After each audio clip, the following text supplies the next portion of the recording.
یو سړي د غوښې په کارخانه کې کار کاوه. یو ورځ سړی خونې ته ننوت او دروازه پسې بنده شوه.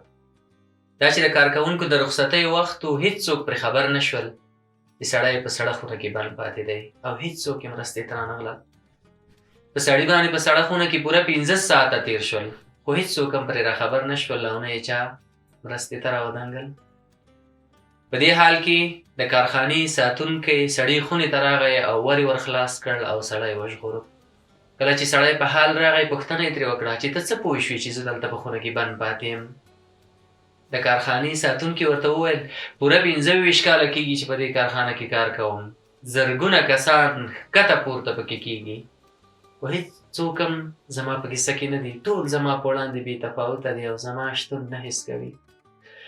ته یوازنی څوک یې چې سهار راځي سلام راته کوې او ماښام چې ځې خدای پاماني راته وایې. نن دې سهارنی سلام وکړ، خو ماښامنی خدای پاماني دې ونه کړه. نو پوه شم چې څه پېښه شوې او ستا د پیدا کولو په لټه کې شوم. په تا پسې سړي خونې ته رالم او پکې ومې موندلې او ترې راومې ویستلې. نو راځئ چې د یو بل روحونه او زړونه په ښېګڼه او مهربانۍ باندې لمس کړو. بې تفاوته پاتې کېدل د ښو انسانانو خصلت او خوی نه دی. راځئ بې تفاوتي ته نه ووایو او له یو بل سره له زړه نه زښته ډېره مینه وکړو.